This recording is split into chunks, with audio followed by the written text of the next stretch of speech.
সুন্দরী সুন্দরী পাল্লা,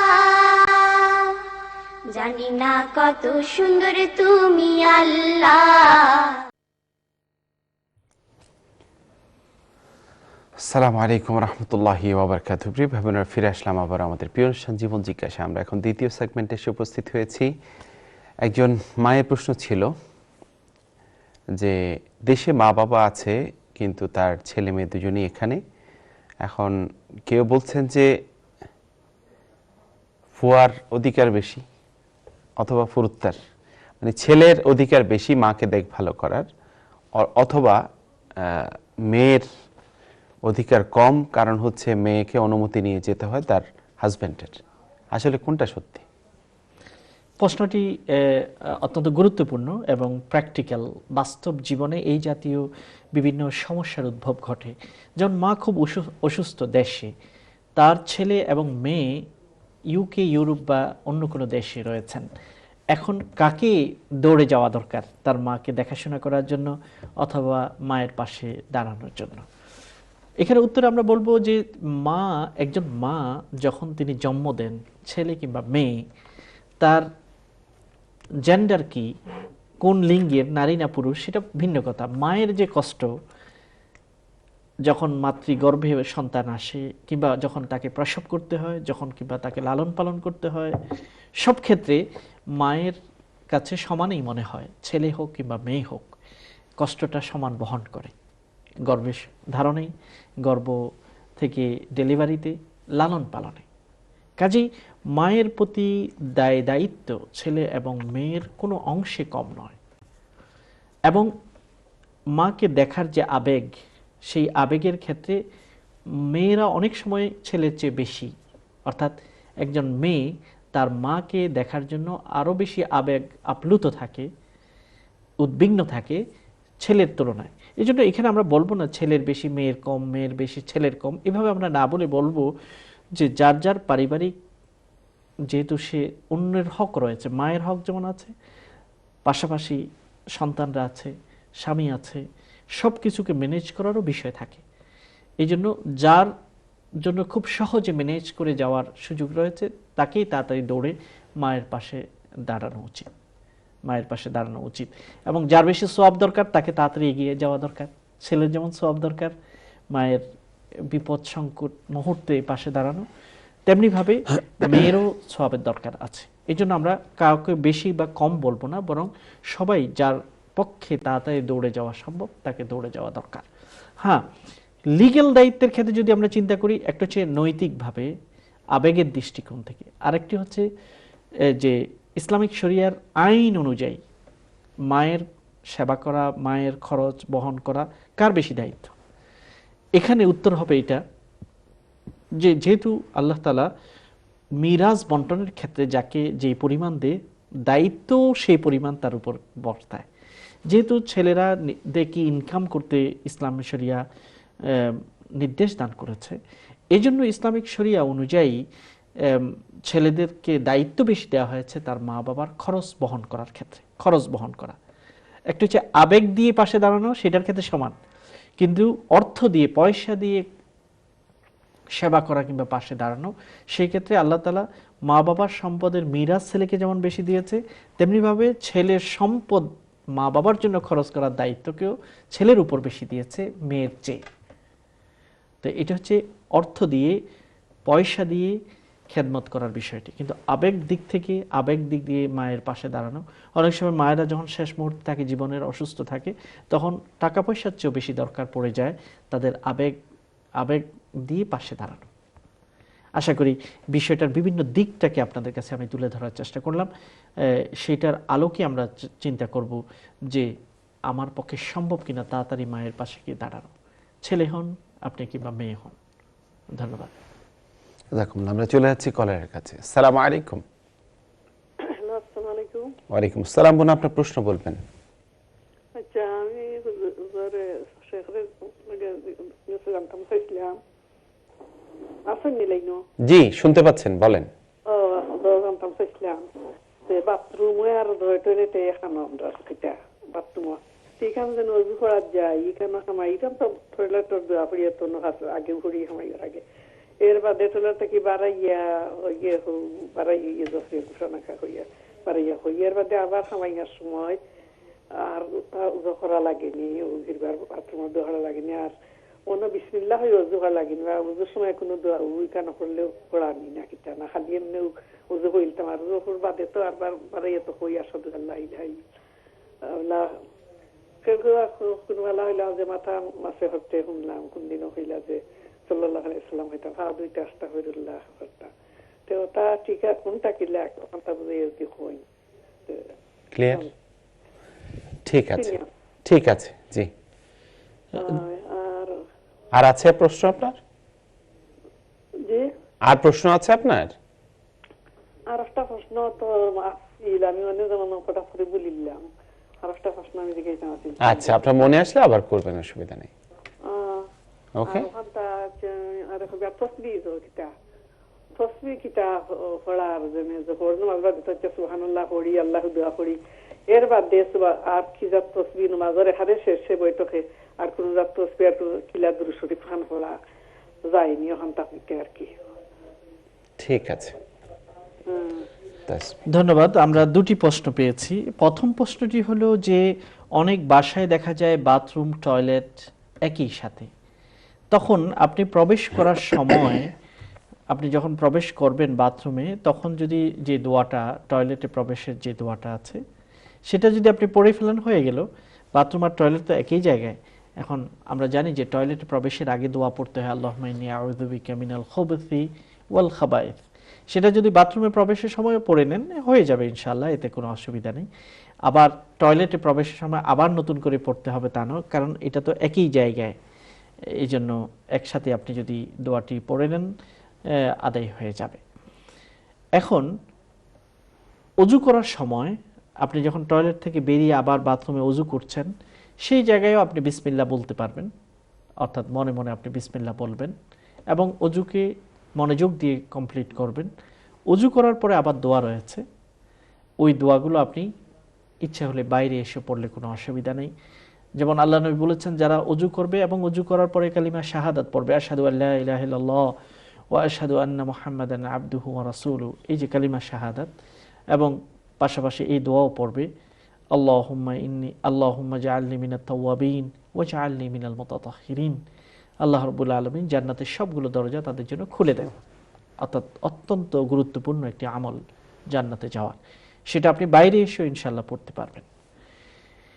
এরপরে আপনি জিজ্ঞাসা করছেন, নামাজ শেষ করার পরে যখন সালাহ আদায় হয়ে যায়, আমাদের সালাম আমরা ফিরিয়ে নিই, তখন সুবহানাল্লাহ 33 বার, আলহামদুলিল্লাহ 33 বার এবং আল্লাহু আকবার 33 বার অথবা 34 বার পড়া, এটা হচ্ছে সুন্নাহ, আল্লাহ নবী আমাদেরকে পড়তে বলেছেন।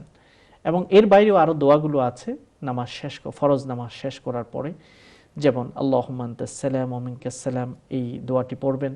আল্লাহুম্মা আইন্নি আলা যিকরিকা ওয়া শুকরিকা ওয়া হুসনি ইবাদাতিক, যে দোয়া আছে সেটা পড়বেন। হে আল্লাহ, তুমি আমাকে সাহায্য করো তোমার শুকরিয়া আদায়ের ক্ষেত্রে এবং সুন্দর উপায়ে তোমার ইবাদত করার ক্ষেত্রে তুমি আমাকে সাহায্য করো, এটা আপনি পড়বেন।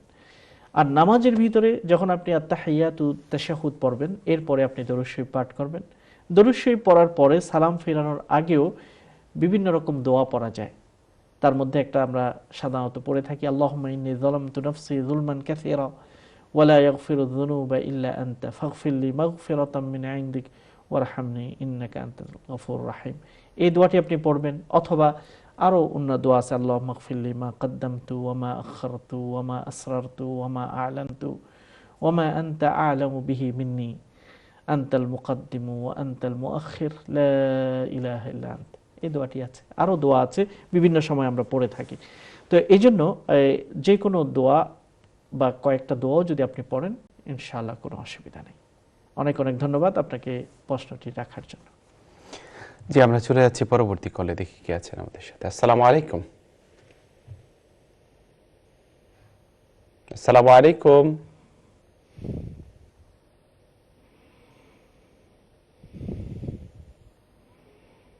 আসসালামু আলাইকুম। কলার কি আছেন আমাদের সাথে? ওকে, আমরা চলে যাচ্ছি আমাদের অনলাইনের প্রশ্নে অনেকগুলো। কুমার সালাত কয় রাকাত পড়তে হবে? জি, কুমার সালাত জুমার নামাজ হতে না, না? কে ইউ, আমি এই টার্মটা অবশ্য শুনি নাই আর কখনো। আচ্ছা আচ্ছা, এটা টাইপিং মিস্টেক হবে, এটা জুমার জুমার সালা সালাত হবে। বুঝাতে চাচ্ছেন। জুমাতে কয় রাকাত নামাজ পড়তে হবে, আমি এটাই মনে করে নিচ্ছি যিনি আপনি প্রশ্ন রেখেছেন। জি। যদি আমি না বুঝে থাকি আপনার কথা, তাহলে আপনি আবার ইমেল ব্যাক লিখতে পারেন। করবেন। জি, তবে আমার কাছে মনে হচ্ছে আপনি জের পরিবর্তে কে লিখে ফেলেছেন, এই জন্যই এটা বোঝা যাচ্ছে। জুমার নামাজ কয় রাকাত পড়তে হবে? মূলত জুমার নামাজ 2 রাকাত আমরা জানি, যেটা আমরা জামাতের মাধ্যমে আদায় করি, এবং জুমার আগের ইমাম 2টি খুতবা ডেলিভারি করে থাকেন। ওই খুতবাগুলোকে মনোযোগ দিয়ে আমাদেরকে শুনতে হবে। এটা হচ্ছে মূলত জুমার নামাজ। এর আগে আপনি যখন মসজিদে যাবেন তখন তাহিয়াতুল মসজিদ আদায় করবেন 2 রাকাত। এরপরে আপনি কিছু রাকাত যখন সময় পাবেন, যত রাকাত সম্ভব পড়বেন। আব্দুল্লাহ ইবনে মাসউদ রাদিয়াল্লাহু তাআলা 4 রাকাত নামাজ আদায় করেছেন। সাল্লা আরবাআন ক্বাবলাল জুমা, তিরমিজি শরীফে আমরা দেখি হযরত আব্দুল্লাহ ইবনে মাসউদের আমল। এজন্য 4 রাকাত আপনি পড়তে পারেন। আর জুমার সালাত যখন শেষ হয়ে যাবে ফরজ, এরপরেও আল্লাহ নবী 4 রাকাত আদায় করেছেন। আবার তিনি ঘরে 2 রাকাত আদায় করেছিলেন। তো এই জন্য 4 রাকাত অথবা 2 রাকাত আদায় করা, এটা হচ্ছে সুন্নাহ। এগুলো হচ্ছে মূলত জুমার নামাজ। জি। একজন ঠিক আছে, একজন কলারের কাছে চলে যাচ্ছি, তারপর আপনার অনেকগুলো অনলাইনের প্রশ্ন আছে। সালাম আলাইকুম। জি, ওয়ালাইকুম আসসালাম। আসসালামু আলাইকুম। জি। আমার 2টা প্রশ্ন। একটা হচ্ছে নামাজ এবং রোজার যে কাফারা দিতে হয়, জি, বা নামাজের কোনো কাফারা আছে কিনা, বা এটা কিভাবে আদায় করতে হয়, এবং এটা কি এটা কি মৃত্যুর আগে দিতে হয় না মৃত্যুর পরে দিতে হয়? আচ্ছা, এটা হলো একটা প্রশ্ন।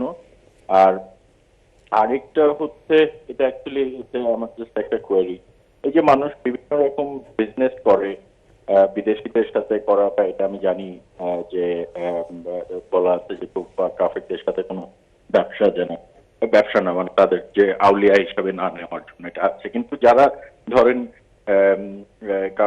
ওদের কাছ থেকে জিনিস কিনে, এটা এখন যেরকম এটা আমরা জানি স্মাগলিং বা ড্রাগস অ্যালাউড না, বা যেরকম আমরা অস্ত্রের ব্যবসা যারা করে, যেটা মুসলিম কান্ট্রিকে বিক্রি করুক বা বিদেশ মানে কাফেরদের কাছে বিক্রি করুক, এই টাকাটা হালাল হয়, এই জিনিসটা একটু জানতে চাচ্ছিলাম আমি আপনাদের কাছে। Thank you.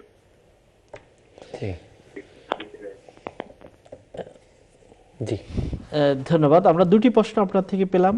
প্রথম প্রশ্নটি হলো রোজার কাফারা এবং সালাত বা নামাজের কাফারা, এই বিষয়ে আপনি জানতে চাচ্ছেন।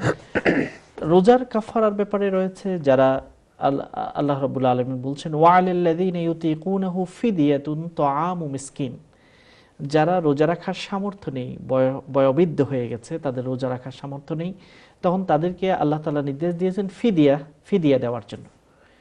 এটাকে কাফারা বলা হয় না, এটাকে ফিদিয়া বলা হয়। রোজার যারা বয়স্ক কিন্তু রোজা রাখতে পারছে না, তারা যে এর পরিবর্তে মিসকিনকে খাবার দেয়, এটাকে কোরআনের ভাষায় ফিদিয়া বলা হয়। ফিদিয়াতুন তাআমু মিসকিন, মিসকিনকে খাবার দেওয়া। এখন একজন মিসকিনকে খাবারের একটা উপযুক্ত পরিমাপ হলো যে আমরা যেমন সাদাকা ফিতির করে থাকি, সাদকায়ে ফিতির বা ফিতরা আদায় করে থাকি, সেই পরিমাণ প্রতিটি রোজার বিপরীতে আদায় করতে হয়। এটা হচ্ছে সিয়ামের ক্ষেত্রে। আর সিয়ামের কাফারা যদি আপনি শব্দটা ব্যবহার করেন, সেটা কিন্তু অন্য অর্থ বোঝায়। ফিদিয়া এক বিষয়, আর একটা হচ্ছে কাফারা। কাফারা বলা হয় একজন ব্যক্তি রমাদানে রোজা রেখেছে, রোজা রেখে ইচ্ছাকৃতভাবে কোনো রকম অসুস্থতা বা কোনো ভুলে যাওয়া বা অন্য কোনো কারণ নেই, ভ্যালিড কোনো রিজন নেই, ইচ্ছাকৃতভাবে কেউ যদি রোজাকে ভঙ্গ করে ফেলে, তখন তাকে 60 জন মিসকিনকে খাবার দিতে হয়। প্রথম নম্বর হলো তাকে 60টি রোজা রাখতে হবে, সেটা যদি তার পক্ষে সম্ভব না হয় তাহলে 60 জন মিসকিনকে খাবার দিতে হবে। এটাকে বলা হয় কাফারা। তাহলে 2টা টার্মের মধ্যে পার্থক্য আছে, পরিভাষা 2 রকম, ফিদিয়া এবং কাফারা। এরপর আপনি জানতে যাচ্ছেন, কোনো বয়স্ক ব্যক্তি, অসুস্থ ব্যক্তি সালাত আদায় করতে পারেনি, মারা গেল অথবা মারা যাবে, এই অবস্থায় সালাতের কোনো কাফারা বা এরকম কোনো ফিদিয়া আছে কিনা, এটাই মূলত আপনি জানতে চাচ্ছেন। উত্তর হলো এই, সরাসরি হাদিস দ্বারা এটা প্রমাণিত নয় যে সালাতের জন্য ফিদিয়া বা কাফারা দিতে হবে। নামাজ পড়তে পারে না, এই জন্য দিতে হবে এরকম কোনো প্রমাণ হাদিস দ্বারা প্রমাণিত নয়। এই জন্য নেই যে রোজা রাখা যেমন 15 ঘন্টা কখনো 18 ঘন্টা দীর্ঘ সময় না খেয়ে থাকা এটা কঠিন, কিন্তু সালাতের ব্যাপারটাকে আল্লাহ সহজ করে দিয়েছেন। কেউ যদি অজু করতে না পারে, যত বয়স্ক হোক, অসুস্থ হোক, বিছানায় থাকুক, যদি অজু করতে না পারে তাহলে তায়াম্মুম করে পড়বে, দাঁড়াতে না পারলে বসে পড়বে, বসে না পারলে শুয়ে পড়বে, রুকু সাজদা করতে না পারলে ইশারা করবে। তাহলে সালাতের অপশনটা যতক্ষণ পর্যন্ত হুঁশ আছে আল্লাহ তাআলা ওপেন রেখেছেন, ইজি করে দিয়েছেন। এই জন্য এটার অল্টারনেটিভ কাফারা বা ফিদিয়া হবে না। সালার কোনো অল্টারনেটিভ আল্লাহ তাআলা নির্ধারণ করেননি। হ্যাঁ, হুঁশ নেই, যে কমাতে চলে গেছে, হুঁশ নেই, তারপরে কাউকে চিনে না, এই অবস্থায় সালাত ফরজ নয়। কারণ সালাত ফরজ হওয়ার জন্য আকিল হতে হবে, তার জ্ঞান বুদ্ধি থাকতে হবে। কেউ যদি বেহুশ হয়ে যায়, কেউ যদি কমাতে চলে যায়, কেউ যদি মানুষকে না চিনে, এই পর্যায়ে চলে গেলে আর সালাত ফরজেই থাকে না, তখন কাফারা দেওয়ার কোনো প্রশ্ন নেই। কিন্তু যতক্ষণ হুঁশ আছে যেভাবে পারে, এমনকি যদি কেউ সামান্য নড়াচড়া করে ইশারা করে মনে মনে সালাও আদায় করে, তার ফরজ আদায় হয়ে যাবে। তবে তারপরেও যদি কারো এইসব দুর্বলতার সময় যদি সালাহ আদায় করতে না পারে, তখন বেশি করে তার পক্ষ থেকে, মৃত ব্যক্তির পক্ষ থেকে, দুর্বল ব্যক্তিদের পক্ষ থেকে আল্লাহর রাস্তায় বেশি করে সাদাকা করা দরকার, যাতে করে ওই সাদাকার উসিলায় আল্লাহ তাআলা তাদেরকে ক্ষমা করে দেন। দ্বিতীয় প্রশ্ন আপনি করেছেন যে অমুসলিমদের সাথে ব্যবসা করা। ব্যবসা করাটা জায়েজ, লেনদেন করা অমুসলিমদের সাথে জায়েজ। আল্লাহ নবী মদিনাতে অমুসলিমদের সাথে লেনদেন করেছেন। এমনকি বুখারী শরীফে আমরা দেখি যে আল্লাহ নবী যখন দুনিয়া থেকে বিদায় নিয়েছেন, তার যুদ্ধের যে পোশাকটি ছিল, ওয়াদারউহু মারহুনাতুন ইনদা ইয়াহুদিয়িন, একজন ইহুদির কাছে তার যুদ্ধের পোশাক, লৌহ পোশাক, সেটা বন্ধক ছিল। কেন? কারণ ওই ইহুদি থেকে আল্লাহ নবী ঋণ নিয়েছিলেন, লোন নিয়েছিলেন, তার পরিবারের খাবার ইত্যাদি কেনার জন্য তিনি লোন নিয়েছিলেন। তাহলে বোঝা যায় এই যে লেনদেন করা, এটা বেচা কিনা পর্যায়ে হোক অথবা এটা এই ঋণ নেওয়ার ক্ষেত্রে হোক, এটা জায়েজ, এটা আমরা বুঝতে পারলাম। তবে অস্ত্রের ব্যবসা করা যাবে কিনা, এই ক্ষেত্রে স্কলারদের কথা হলো যে অমুসলিমদের কাছে এমন কিছু বিক্রি করা যাবে না যেটা দিয়ে তারা মুসলমানদের বিরুদ্ধে সেটাকে ব্যবহার করবে অথবা নিরীহ মানুষদের বিরুদ্ধে জুলুম করবে, এরকম কিছু তাদের জন্য ব্যবহার করা যাবে না। সেই হিসেবে অস্ত্রের ব্যবসাটাকে সামাজিক প্রেক্ষাপটকে বিবেচনা করে এটার ব্যাপারে সিদ্ধান্ত নিতে হবে। যদি ওই ব্যবসা দিয়ে নিরীহ মানুষদের বিরুদ্ধে ব্যবহার করা হয়, মুসলমানদের বিরুদ্ধে ব্যবহার করা হয়, তখন এই ব্যবসা, অস্ত্রের ব্যবসা তাদের সাথে করা যাবে না। আশা করি বিষয়টি আপনার কাছে স্পষ্ট হয়েছে। সাকুল্লাহ। আমরা একজন কলার নিয়ে নিচ্ছি, দেখি কে আছেন। সালাম আলাইকুম। ওকে, আমাদের বিরতির সময় হয়ে গেছে। প্রিয় ভাই বোনেরা, চলে যাচ্ছি ছোট্ট আরেকটি বিজ্ঞাপন বিরতিতে, ফিরে আসবো ইনশাআল্লাহ তৃতীয় সেগমেন্টকে সাথে করে। আশা করছি আপনারা আমাদেরকে সঙ্গ দিবেন। আসসালামু আলাইকুম ওয়া রাহমাতুল্লাহি ওয়া বারাকাতুহু। আসমান সুন্দর, জমিন সুন্দর, সুন্দরী সুন্দরী পাল্লা, জানি না কত সুন্দর তুমি আল্লাহ।